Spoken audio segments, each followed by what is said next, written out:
최적의 타이밍에 전략적 선택을 도와드리는 채부자 부동산입니다. 11월 9일 토요일, 주말 아침도 부동산 뉴스로 시작해 보겠습니다.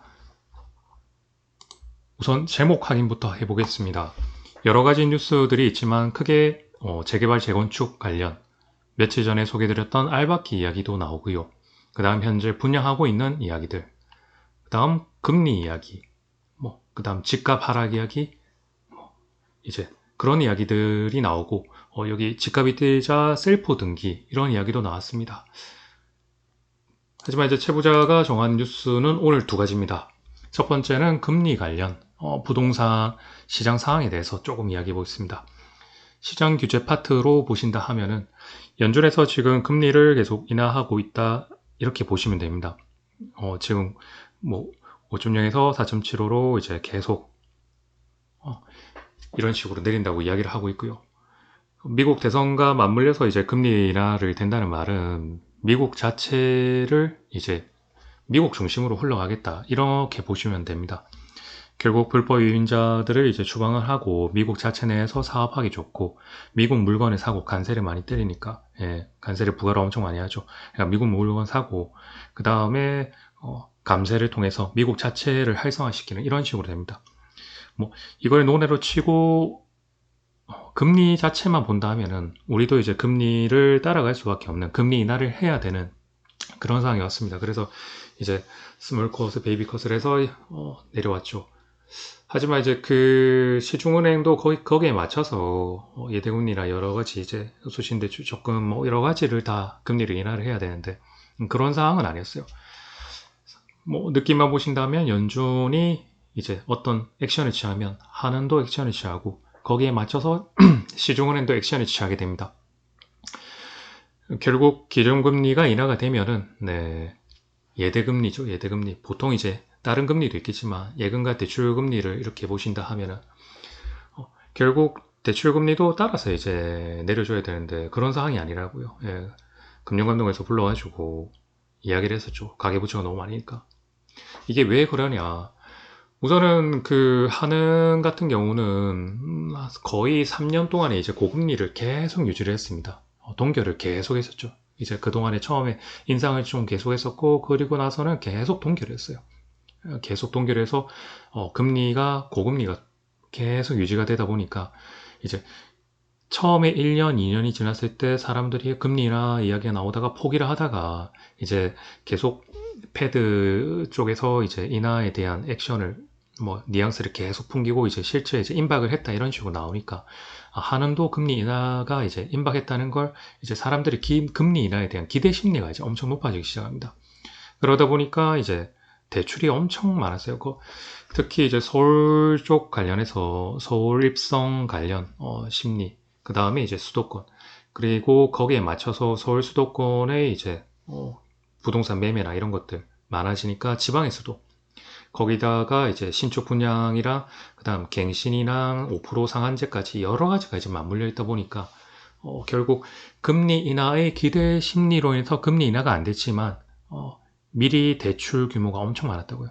거기다가 말씀드린 대로 기업들도 이제 이 현미경으로 관찰을 해보니 결국 기업도 사업을 하기 위해서 이제 대출을 가져와서 사업을 하는 게 아니고 부동산에 이제 투자를 많이 그러다 보니 개인도 많고 부동산도 많고 그 기업도 부동산 대출이 많고 PF 대출까지 그러니까 전체의 대출이 위험한 소위 말해서 책정한 이제 한계선을 넘어가니까 그러니까 어쩔 수 없이 기준금리를 인하를 했지만은 이제 대출금리를 낮추지 않는 그런 상황이 됩니다.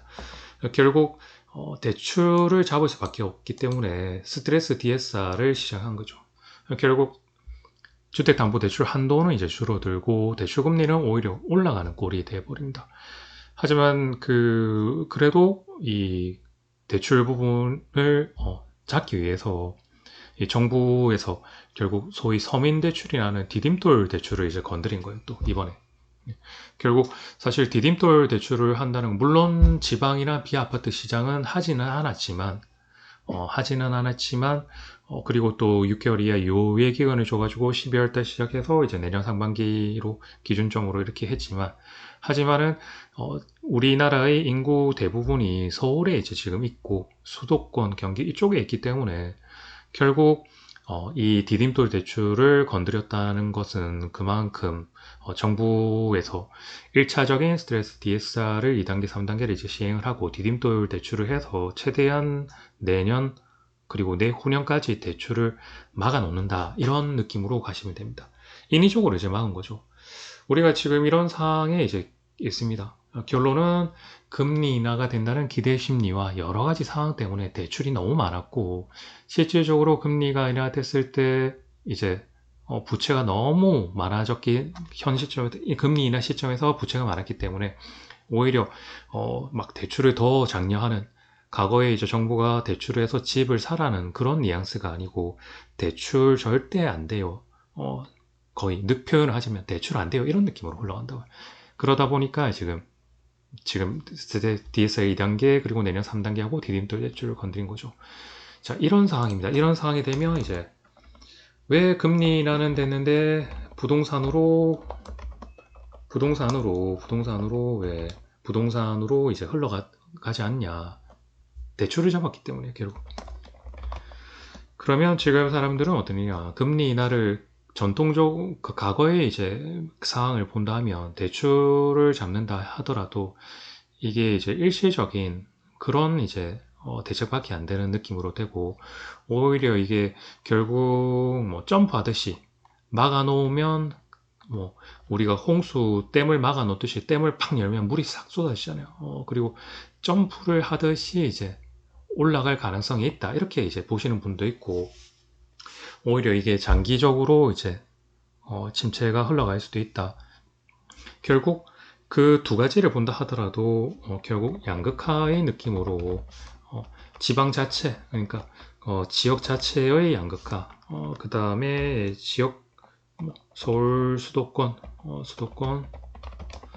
지방 자체의 양극화로 이제 흘러가게 된다. 이런 식으로 하기 때문에 이제 실제 실거주를 하시든 투자를 하시든 고려를 좀 많이 하시고 이런 식으로 흘러가야 될 것 같습니다. 결국 무조건적인 이제 하락은 없고 무조건적인 상승도 없습니다. 이 부동산이 아주 물론 공부를 다 해보시면 아시겠지만 상승과 하락의 곡선을 타고 그 흐름을 계속 흘러가서 장기적으로 우상향 가는 흐름으로 지금 갈 수밖에 없습니다. 사실 말해서 화폐 가치나 이런 것들이 다 떨어지고 결국 공사비, 인건비 여러 가지 이제 물건의 가치와 가격대가 지금 맞아 떨어지는 시기가 아니에요. 그러다 보니까 결국 우상향하는 그런 흐름으로 가는데 현재 시점에는 이런 부분들을 잘 고려를 하셔가지고 판단을 하셔야 될 것 같아요. 하지만 지금 고점에서 이제 떨어져서 다시 올라가는 분위기는 맞는데 그런 분위기들이 결국 장기적으로 대출을 막아놨기 때문에 이게 갑자기 이제 점프를 해서 올라갈지 아니면 장기적으로 정말 흘러갈지 그렇기 때문에 이제 방어를 할 수 있고 괜찮은 것들은 결국 입지 좋은 역세권 주변 그리고 양극화가 되기 때문에 그런 것들을 좀 고려하셔야 될 것 같고 두 번째는 재개발 재건축 이야기입니다. 네. 재개발 재건축은 현재 이제 도심 재개발 일기 신도시 노후화 계획 도시조회 그리고 거기에 이제 선도시고 또 서울 같은 경우는 역세권 활성화 준주거나 이제 종상해서 그러니까 결국 그 국토계획법을 보면은 토지의 이용과 건축물의 용도입니다. 이게 정해져 있어요. 그러니까 사람들이 살기 편하게끔 소위 말해서 거기에 맞는 토지 이용과 건축물의 용도를 정해서 건폐율과 용적률 등을 정해놨다고요. 건축물의 높이까지 이제 정해놨는데 하지만 이제 기존의 건폐율과 용적률 특히 고도 제한이나 이런 높이 그런 부분들이 지금 현재 맞아 떨어지지 않는 상황이 돼버린 겁니다. 그 말은 뭐냐 결국 사업성이 없다는 거죠. 현재의 특히 용적률로는 사업성이 없다. 결국 용도 지역을 상향, 특히 이제 종상향을 많이 합니다. 종상향을 많이 하는데 예전에는 이제 종상향을 하고 뭐 지구 단위 계획이나 바꾸고 뭐 여러 가지 이런 것들을 바꾸려 하면 사실 그 특혜 시비가 붙기 때문에 거기에 맞는 이제 기부 체납을 엄청 요구를 했어요. 그러니까 뭐 그런 식으로 해서 뭐 그 기부 체납을 하고 이제 종상행해서 용적률을 높이고 했는데 이제 그런 것도 지금 막 사업성이 생기지 않는다 이 말인 거죠. 그러다 보니까 이제 아주 현재의 특혜라는 느낌이 안 나게끔 특별법이나 아니면 특별한 이제 어떤 사업적인 걸 통해서 이제 용적률을 많이 해주겠다. 그래서 사업성을 높여주겠다. 그래서 이제 결국 이걸 건물을 짓고 특히 아파트를 짓고 이렇게 해라. 그런데 실질적으로는 뭐 그렇게 되지 않는 거죠. 예. 이렇게 결국 지역 간에 이제 지역 자체 내에서 지역 그러니까 지도를 보시면은 뭐 부산도 그렇고 어디 지역에 있고 용도 지역이 정해져 있습니다. 여기는 뭐 주거 1종, 2종, 3종 상업지구 뭐 여기는 뭐 도시관리지역 뭐 이렇게 식으로 다 이렇게 정해져 있죠. 하지만 이제 그 자체의 용적률 자체가 불균형이다. 이런 것들이 왜 불균형인가? 지역 내에서도 사실은 불균형의 느낌이 오고요. 지역 외로 벗어나고 그리고 지역 간. 왜 그러냐? 결국 사람들이 몰리는 곳이 한정돼 있다. 어, 소위 그 서울이든 뭐 지방이든 도심 외의 이제 주거 지역이나 아니면 상업지를 만들어 준다 하더라도 결국 거기에 사업성은 안 나고 오히려 몰리는 곳이 한정돼 있거든요. 그러니까 우리가 느끼기에 이제 불균형이라고 느끼는 것들이 실제적으로 뚜껑을 오픈해서 미세하게 이제 관찰을 해보면 결국 수요가 몰리는 곳이 이제 불균형하다는 게 돼버리니까 결국 사업성이라는 것 자체를 따라가다 보면은 이 불균형 자체 그러니까 용도 국토계획법을 통해서 뭐 용도 이런 것들을 바꾼다 하더라도 결국 수요와 사업성을 본다 하면은 몰리는 곳을 하기 때문에 실질적으로 불균형이라는 의미가 전체 국토의 불균형이 아니고 결국 수요와 사업성에 따른 불균형으로 보입니다. 그렇기 때문에 이제 이 전체를 바꾸는 것 자체가 큰 의미가 없다고 저는 보거든요. 물론 전체적으로 이제 건폐 용적률을 하겠지만 말씀드린 대로 국토 전체에 겹치지 않는 상황에서 이제 결국 토지 이용과 건축물 이용도 그 다음 건폐 용적률 높이 등을 정해야 되는데 하지만 사업성이 없고 수요가 적은 곳에 몰리지 않는 곳을 굳이 올려줘봤자 큰 의미가 없다고 저는 보거든요, 사실. 그렇기 때문에 그런 부분들에 대해서 조금 저는 생각이 달랐고 그리고 두 번째는 현재 이제 정비 사업을 한 곳 같은 경우 다음 미래의 소위 말해서 정비 사업은 어렵지 않나. 현재 재개발이 되고 재건축이 되고 그리고 10년, 20년, 30년이 지났을 때 용적률을 거기서 이제 예전 같은 경우는 아파트 소위 말해서 아파트 빌라 연립도 그렇고 아파트도 그렇고 5층, 6층, 7층 이 정도의 높이면은 뭐 재건축을 하든 아니면 재개발이 들어가서 하든 거의 20층에서 30층, 준 30, 35층, 40층까지 이렇게 올린다 하면 정말 거의 용적률에 맞춰서 일반 분양수도 엄청 많아지고 사업성이 엄청 좋았어요.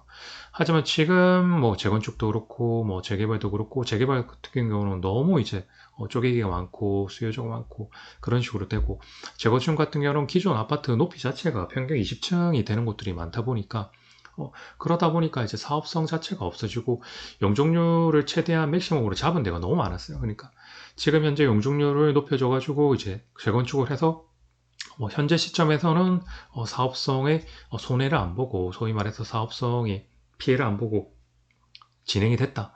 하지만은 그 다음의 이제 재개발 재건축 같은 그러니까 특히 이제 재건축으로 넘어가겠죠. 지어지고 나면은 재건축으로 하는데 재건축은 사실 거의 어렵지 않나.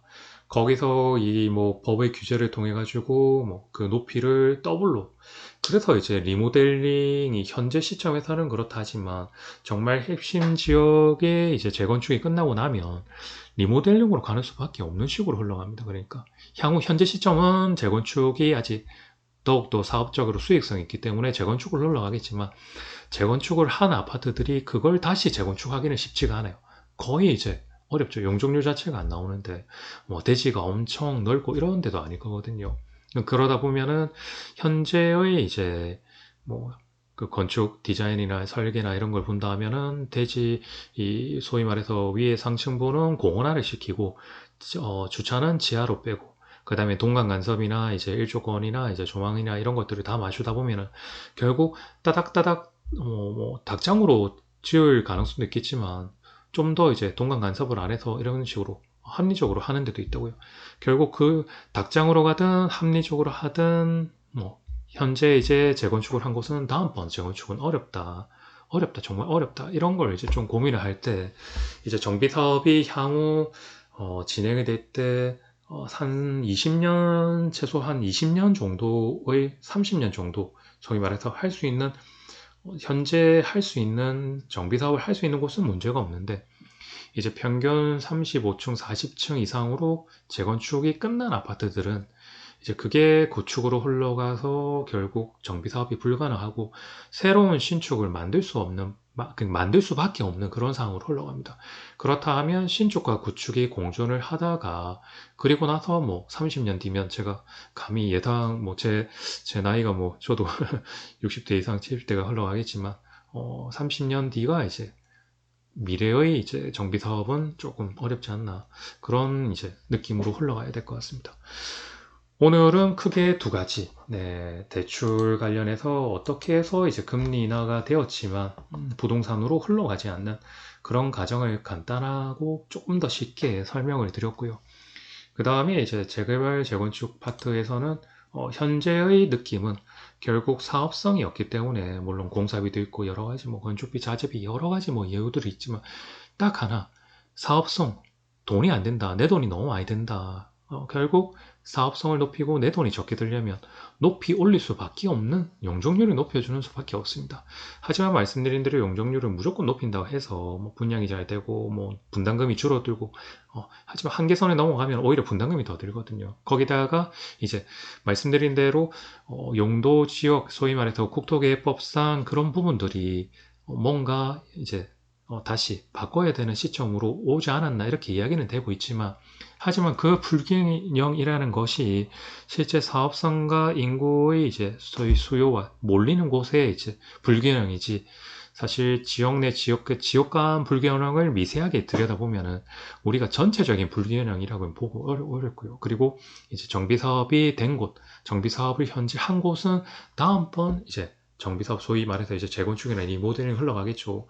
그렇게 된다 하면은 사실 사업성 자체가 거의 안 나오는 곳이 많고 그리고 현재 이제 뭐 정비 사업을 한 곳에 들어가셔가지고 살고 진행이 되고 4년, 6년, 10년 차가 되면은 결국 구축, 준신축으로 이제 흘러 들어가는 부동산의 이제 트렌드 자체가 정비 사업의 트렌드가 제가 볼 때는 한 20년 정도가 남았다고 보고요.